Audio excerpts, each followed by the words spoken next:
Hello aspirants. तो आज हमारा लेक्चर नंबर 4 हम स्टार्ट करने वाले हैं, जिसमें हम पढ़ेंगे टाइप्स ऑफ कॉन्स्टिट्यूशन। तो देखो, सबसे पहले कॉन्स्टिट्यूशन जो है वो दो टाइप का होता है, that is written constitution and unwritten constitution. ठीक है, constitution can be classified into two forms, that is written and unwritten.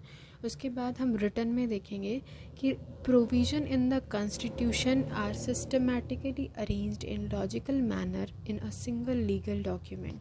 तो रिटन कॉन्स्टिट्यूशन में क्या होता है कि जो भी प्रोविजंस होते हैं, जो भी लॉ होते हैं, वो सबके सब एक रिटन फॉर्मेट में लॉजिकली अरेंज्ड होते हैं।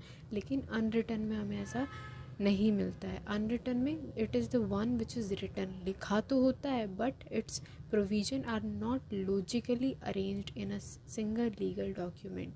ठीक है, अब हम प्रोविजन बोल रहे हैं तो प्रोविजन होता क्या है? Provision is a close in a legal instrument, a law etc. which provide a particular matter or a subject। यानी कि कोई भी एक ऐसा सब्जेक्ट जो कि एक लॉ बनने के लिए हो, या फिर एक लॉ हो, या फिर कोई एक लीगल इंस्ट्रूमेंट हो, उसे हम प्रोविजन बोलते हैं। ठीक है, रिटन कॉन्स्टिट्यूशन में ही आगे हम देखेंगे, it is enacted constitution which came into existence after the constitution of constituent assembly. कहने का मतलब ये है कि जो एक ड्राफ्टिंग कमेटी बनी, जो कि कॉन्स्टिट्यूशन को फॉर्म करके उसे इनैक्ट किया, इसलिए हम उसे इनेक्टेड कॉन्स्टिट्यूशन कह रहे हैं। For example American constitution and Indian constitution. ठीक है, constitution is supreme not the main organ of the government. हमने पहले भी बताया था मेन ऑर्गन कौन कौन से हैं, लेजिस्लेटिव है, एग्जीक्यूटिव है और जुडिशरी है। तो यानी इसके भी सुप्रीम होता है कॉन्स्टिट्यूशन।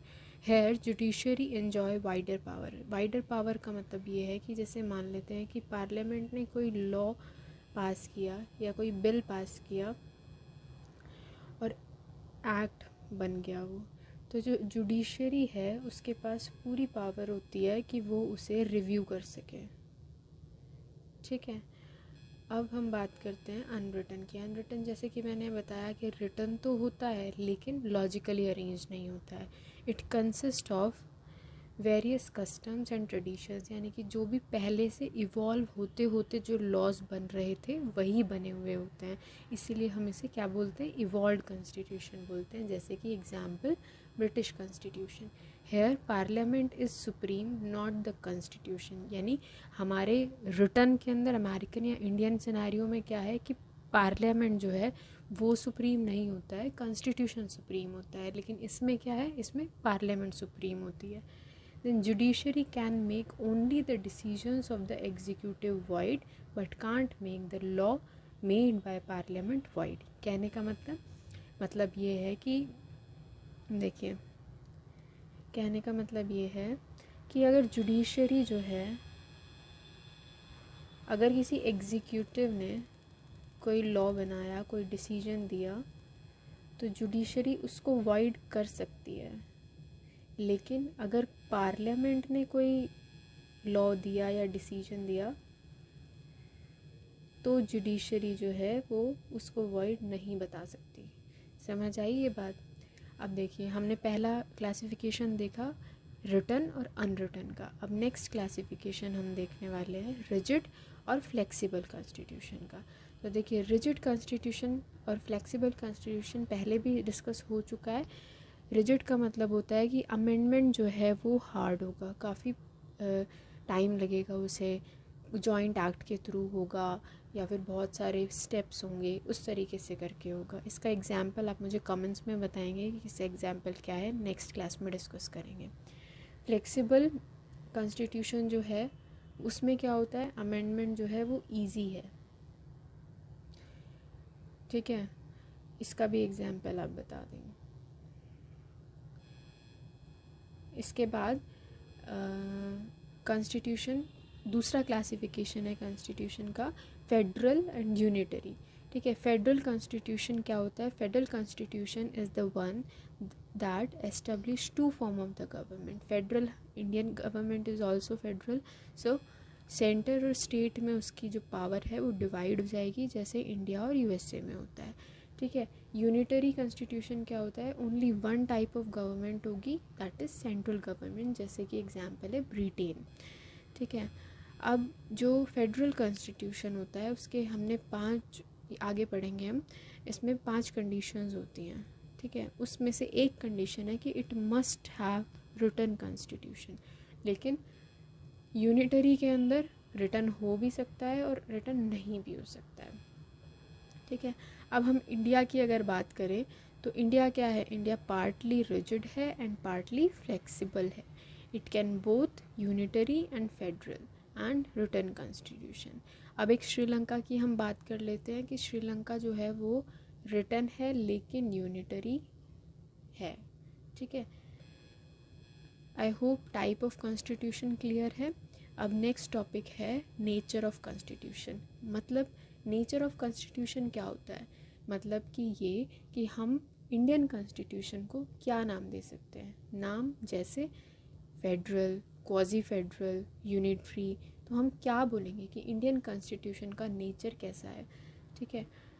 अब फेडरल जो टर्म है, फेडरेशन, फेडरल जो टर्म है वो कहीं भी कॉन्स्टिट्यूशन में नहीं दी गई है, दो supreme court and the drafting committee called it a federal constitution. तो ड्राफ्टिंग कमेटी क्या कहती है, ड्राफ्टिंग कमेटी कहती है कि जो हमारा कॉन्स्टिट्यूशन है वो क्या है, फेडरल है। लेकिन बहुत से लोग इसका अपोज करते हैं और कहते हैं कि क्वाजी फेडरल है, यूनिटरी है, तो वो हम देखेंगे कि कौन कौन कहता है, ठीक है। अब नेचर है क्या, फेडरल है, क्वाजी फेडरल है या यूनिटरी है। हमने कहा सुप्रीम कोर्ट ने और ड्राफ्टिंग कमेटी ने तो कह दिया कि फेडरल है, लेकिन डी बासु, पी त्रिपाठी, के वेयर और भी बहुत सारे स्कॉलर्स हैं जो कि कहते हैं, जैसे डी बासु कहते हैं कि फेडरल ही है, he supports the decision of the supreme court and drafting committee, whereas P Tripathi says that it is unitary and K.C. Ware says that it is quasi-federal, ठीक है। Why everyone is having different opinion? अब जब supreme court ने कहा, drafting committee ने कहा, फिर इतना ज़्यादा डिफरेंट ओपिनियन होने की ज़रूरत क्या थी, क्यों बार बार लोग ऐसे बोल रहे थे कि ये फेडरल नहीं है, ये यूनिटरी है, सेंट्रल गवर्नमेंट का ज़्यादा रूल है वगैरह वगैरह। तो because it is customary for the western scholar to regard the US constitution as the model of the world, यानी कि जो भी स्कॉलर्स हैं वो सब क्या देखते हैं, यूएस कॉन्स्टिट्यूशन को as a model constitution of the world देखते हैं, इसीलिए वो इंडियन कॉन्स्टिट्यूशन को फेडरल नहीं मानते। as every constitution reflects the condition of that particular country, like Indian constitution reflect culture and society of the India, यानी ज़रूरी नहीं है कि हर कॉन्स्टिट्यूशन जो है वो यूएस के कॉन्स्टिट्यूशन से ही मॉडल, मतलब उसी के जैसा हो। हर कंट्री का अलग अलग कल्चर होता है, हर बिलीव्स होते हैं, तो उसके अकॉर्डिंग हमें अपना कॉन्स्टिट्यूशन जो है वो मॉडिफाई हुआ है, ठीक है। अब हमें 2 केसेस हैं जो कि हमें याद करने हैं, इसे ध्यान रख लेना। सुप्रीम कोर्ट ने क्या कहा बस हमें वो याद रखना है, ठीक है। तो फर्स्ट केस है Satpal versus state of Punjab in 1963। तो इसमें सुप्रीम कोर्ट ने कहा कि इंडियन कॉन्स्टिट्यूशन जो है वो मोर क्वाजी फेडरल है, लेकिन SR Bommai case versus union of India case 1994 में सुप्रीम कोर्ट ने अपना जो जजमेंट है वो ओवर रूल करा और कहा कि federation is the part of basic structure of Indian constitution. बिल्कुल ऐसा हो सकता है कि कुछ साल पहले सुप्रीम कोर्ट कुछ डिसीजन देगा और कुछ सालों बाद कुछ हो जाएगा, तो हमें तो याद करने के पर्पज़ से देखना है। तो पहला जो है वो क्या है, Satpal versus state of Punjab in 1963, जिसमें सुप्रीम कोर्ट ने क्या कहा, सुप्रीम कोर्ट ने कहा Indian constitution is more quasi federal, where as in SR Bommai case versus union of India case 1994 में supreme court said that federalism is the part of basic structure of Indian constitution, ठीक है। दोनों cases याद रखेंगे। Now हमने बोला था कि ड्राफ्टिंग कमेटी, यहाँ हम ड्राफ्टिंग कमेटी की बात कर रहे थे। तो ड्राफ्टिंग कमेटी क्या होती है, ड्राफ्टिंग कमेटी मतलब कि जिसने कॉन्स्टिट्यूशन को ड्राफ्ट किया था, many people was there but it was headed by BR Ambedkar, ठीक है। ये ड्राफ्टिंग कमेटी कब बनी, ये बनी 29 अगस्त 1947 by constituent assembly and it was presented what was presented? Constitution was presented as a draft on 4th November 1948. उसके बाद इनेक्ट कब हुआ था? 26 जनवरी 1950 फाइनल जो था, ठीक है। अब अब मैंने पहले बताया आपको कि 5 कंडीशंस होती हैं, उन 5 कंडीशंस को हम डिस्कस करेंगे कि कौन सी ऐसी 5 कंडीशंस हैं जिससे कि हम ये कह सकते हैं कि जो इंडियन कॉन्स्टिट्यूशन है वो फेडरल है। तो पहला है, देखो 5 है। First is division and distribution of power. इसका मतलब क्या है कि जो पावर है वो सेंट्रल और स्टेट गवर्नमेंट में डिवाइड होनी चाहिए, लेकिन they are not subordinate of each other. ऐसा नहीं है कि वो एक दूसरे की बात मानते हैं बहुत हद तक, लेकिन दोनों ही कॉन्स्टिट्यूशन से रूल होता है, ना कि ऐसा कि सेंटर जो है वो स्टेट को रूल करेगा, ठीक है। They are coordinating units. Both these units are controlled by constitution, not by each other. Second condition है supremacy of the constitution. The constitution cannot be amended either by central or state government alone. It is amended through a joint action of both. यानी supremacy of the constitution ये बता रहा है कि कोई भी amendment अगर करना है कॉन्स्टिट्यूशन में तो वो सिर्फ सेंटर या सिर्फ स्टेट नहीं कर सकता, और अगर करना भी है तो बहुत बड़ा प्रोसीजर होता है, और किसके थ्रू होता है? जॉइंट एक्ट के थ्रू होता है, ठीक है। इसीलिए हम कह रहे हैं कि सुप्रीमेसी होती है कॉन्स्टिट्यूशन की। Now the third point is federal constitution should necessarily be written constitution. तो अब क्या बोल रहे हैं? लिखा हुआ होना चाहिए। क्यों लिखा हुआ होना चाहिए? क्योंकि जब हमारे पास स्टेट भी है, सेंटर भी है, तो जब तक लिखा नहीं होगा तो ऑब्वियसली उनमें कॉन्फ्लिक्ट अराइज होंगे। तो कॉन्फ्लिक्ट अराइज होने के लिए इसका रिटन होना ज़रूरी है। तो देखते हैं क्या लिखा है। The federal constitution must seek the supremacy of the constitution. That is why the federal constitution should be written constitution. Unless the division of power is clearly mentioned and the federation cannot function properly. ये यही कह रहा है कि जो supremacy of the constitution को maintain करने के लिए हमें रिटर्न होना ज़रूरी है। रिटर्न क्यों? ताकि उनमें कॉन्फ्लिक्ट अराइज ना हो, division of power clearly mention हो, जिससे कि फेडरेशन जो है वो फंक्शन प्रॉपर कर सके, ठीक है। इसके बाद है rigidity of the constitution. It means amending the constitution is difficult but not impossible by joint act. जैसे कि अभी मैंने बताया कि अमेंडमेंट रिजिडिटी तो है लेकिन उतनी भी नहीं है। क्यों? क्योंकि सेंटर और स्टेट अगर मिलकर चाहे तो जॉइंट एक्ट के थ्रू अमेंडमेंट्स कर सकता है। A major part of the constitution is flexible where as a little part of the constitution is rigid. Now the fifth is authority of the court. There should be an authority independent of the center and state government with the power to resolve dispute that may arise between the center and the state government. क्या बोल रहा है कि अगर state government और central government में कोई conflict arise होता है, कोई डिस्प्यूट अराइज होता है, तो उसे रिजॉल्व करने के लिए भी एक इंडिपेंडेंट अथॉरिटी होनी चाहिए, जो हमारे पास क्या है? कोर्ट्स हैं, ठीक है। 5 कंडीशन मैंने बताई, रिपीट करेंगे फिर से। First is division of power, second supremacy of the constitution, rigidity of the constitution, fourth is written constitution, and the last one is authority of the courts, ठीक है। हेंस इंडियन कॉन्स्टिट्यूशन क्या है? Federal in nature है। ये याद रखेंगे, काफ़ी important है कि इंडियन कॉन्स्टिट्यूशन का नेचर क्या है? फेडरल इन नेचर है। The next topic is now distinctive feature of Indian federation. Distinctive feature का मतलब होता है कि ऐसे कौन से फीचर्स हैं जो कि यूएस मॉडल से या किसी और कॉन्स्टिट्यूशन के मॉडल से इंडियन कॉन्स्टिट्यूशन में डिफरेंट हैं। जैसे first, state do not have their own constitution. जैसे कि यूएस के अंदर हमने देखा कि एक तो कॉन्स्टिट्यूशन कंट्री का है और एक स्टेट का है, लेकिन इंडिया में ऐसा नहीं है। हमारे पास एक ही कॉन्स्टिट्यूशन है जो कि सेंटर और स्टेट दोनों को गवर्न करता है, लेकिन यूएसए में है। और उससे क्या बेनिफिट मिलता है उनको ये बेनिफिट मिलता है कि जो स्टेट है वो उन्हें कुछ एक्स्ट्रा राइट्स प्रोवाइड करता है, ठीक है। उसके बाद सेकंड है ऑल इंडिया सिटीजनशिप, यानी हमारे पास इंडियन सिटीजनशिप का एक मात्र वो है। लेकिन अमेरिका के अंदर ऐसा नहीं है, उनके पास स्टेट और कंट्री दोनों की सिटीज़नशिप अलग अलग है। जैसे अगर एग्जांपल के तौर पे देखते हैं, अगर मैं जाके अमेरिका की किसी सिटी में रहना चाहूँ तो मुझे उस सिटी का भी सिटीज़नशिप लेना पड़ेगा और कंट्री का अमेरिकन सिटीज़नशिप तो लेनी ही पड़ेगी, ठीक है। Now third is appointment of governor under article 155। That means कि इंडिया के अंदर क्या होता है कि हम प्रेसिडेंट, गवर्नर जो है वो प्रेसिडेंट के द्वारा चुना जाता है, लेकिन यूएसए के अंदर गवर्नर जो है वो पीपल इलेक्ट करते हैं, ठीक है। तो ये हमारा उनसे डिफरेंट हो गया। Then we have article 3। ये आर्टिकल 3 कंठस्थ कर लेंगे, याद कर लेंगे, क्योंकि और में भी काम आएगा।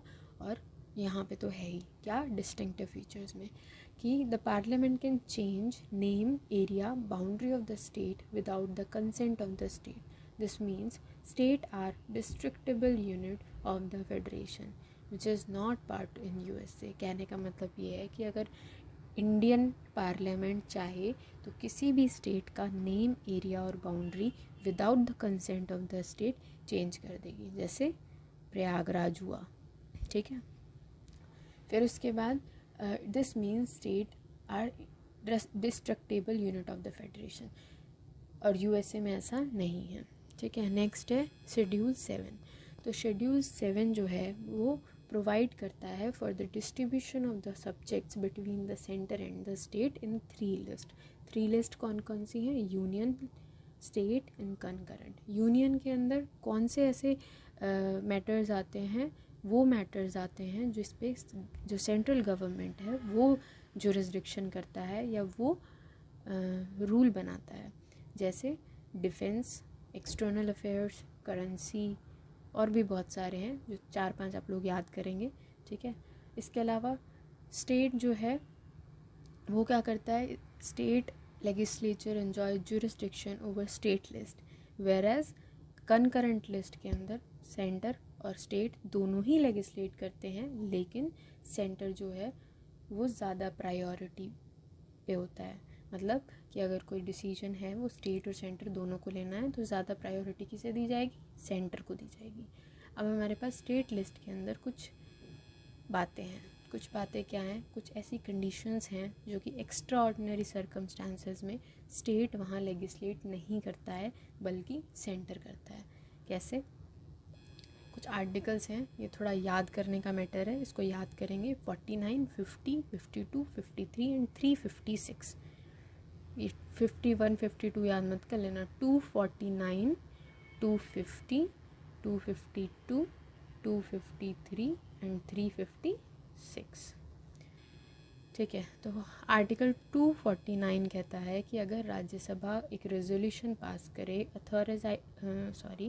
अथॉराइजिंग parliament supported by 2/3 member of present in voting, क्या देखो समझ नहीं आया ना, फिर से बताते हैं कि राज्यसभा अगर एक रेजोल्यूशन पास करे अथॉराइजिंग पार्लियामेंट कि आप हमारे ऊपर जुरिस्डिक्शन अज्यूम कर लीजिए, तो क्या होगा? अब वो बोलने के लिए उनके पास 2/3 मेंबर प्रेजेंट इन वोटिंग की सपोर्ट होनी चाहिए, और उन्होंने कहा पार्लियामेंट से कि आप जुरिस्डिक्शन अज्यूम कर लीजिए। तो क्या करेंगे? जो पार्लियामेंट है वो अज्यूम कर लेगा jurisdiction over specified state for not more than 1 year. यानी अगर 1 ईयर का, पहले 1 ईयर के लिए करेंगे, लेकिन ये कंटिन्यू भी हो सकता है, ठीक है। उसके बाद है आर्टिकल 250। आर्टिकल 250 कहता है कि जब भी कोई नेशनल इमरजेंसी प्रोक्लेम की जाती है अंडर आर्टिकल 352, तो क्या होगा? पार्लियामेंट जुरिस्डिक्शन अज्यूम कर लेगा ओवर स्टेट लिस्ट, और उस टाइम सेंटर की चलेगी। इसके बाद 252 आर्टिकल है जिसके अंदर जो कहता है कि अगर 2 और more state legislature passes resolution authorising parliament to legislate over 1 और more subjects, then parliament assume jurisdiction over those state subjects for state concern only। अब देखो आपको ये वाला 252 और 249 इसमें क्या डिफरेंस है? इसमें डिफरेंस ये है कि ये ओवर स्पेसिफाइड स्टेट 1 ईयर के लिए बोल रहा है, और ये क्या कर रहा है, 2 और मोर स्टेट्स जो हैं वो मिल के बोलेंगे, तब किसी स्पेसिफाइड सब्जेक्ट स्टेट सब्जेक्ट पे जुरिस्डिक्शन किया जाएगा। नेक्स्ट है 253। 253 कहता है कि अगर इंडिया को कोई इंटरनेशनल एग्रीमेंट साइन करना है और उसमें पार्लियामेंट को ज़रूरत पड़ रही है कि वो स्टेट पे जुरिस्डिक्शन अपना ले, तो वो क्या करेगा, स्टेट को लेजिस्लेट करेगा। ठीक है। अब है 356। 356 कहता है कि अगर प्रेसिडेंट रूल लगा दिया गया है तो 2 कंडीशंस बनती हैं। क्या? एक तो डिज़ोल्व कर दिया जाए स्टेट असेंबली को, और उसके बाद फिर से इलेक्शन हो, और जब तक इलेक्शन हो रहे हैं तब तक क्या करेगा, तब तक सेंटर वहाँ पे वर्क करेगा, या फिर स्टेट असेंबली को सस्पेंड कर दिया गया है कुछ टाइम के लिए, उसके बाद वो कंटिन्यू कर सकता है। ठीक है। इसके बाद है common election commission. Common election commission में अंडर आर्टिकल 324 इलेक्शन कमीशन जो है वो कंडक्ट कराता है इलेक्शन। कौन कौन से? स्टेट लेजिस्लेचर के और पार्लियामेंट के। अब देखो इसके अंदर एक स्टेट इलेक्शन कमीशन भी होता है जो कि म्यूनसिपैलिटीज़ और पंचायत वाले इलेक्शंस करवाते हैं। लेकिन हमारे लिए अभी इम्पॉर्टेंट क्या है, कॉमन इलेक्शन कमीशन की बात कर रहे हैं ऑल इंडिया लेवल पे। अब नेक्स्ट है कि अगर ऑल इंडिया सर्विसेज के बारे में, कि members are recruited and trained by center but largely function under state services। ठीक है। अंडर आर्टिकल 312 अगर राज्यसभा कहता है कि रेजोल्यूशन पास करता है कि if Rajya Sabha passes a resolution by 2/3 of the member authorizing parliament to create one or more all India services, तो क्या करना पड़ेगा, पार्लियामेंट को और ऑल इंडिया सर्विसेज क्रिएट करनी पड़ेंगी। ठीक है। नेक्स्ट है अनइक्वल रिप्रेजेंटेशन ऑफ स्टेट्स। ठीक है। यानी स्टेट्स जो है on the basis of population represent करते हैं। जैसे इंडिया में मोस्ट पॉपुलेटेड यूपी है, तो यूपी के अंदर ज़्यादा सीट्स होंगी राज्यसभा में, वेयर एज यूएसए में ऐसा नहीं है। वहाँ पे अगर चाहे लार्ज सिटी हो, चाहे स्टेट लार्ज हो, चाहे स्मॉल हो, वहाँ पे क्या होगा, हर स्टेट से 2 मेंबर्स आते हैं इर्रेस्पेक्टिव ऑफ द पॉपुलेशन। तो हमने क्या पढ़ा, हमने टाइप्स ऑफ, एक बार फिर से देख लेंगे,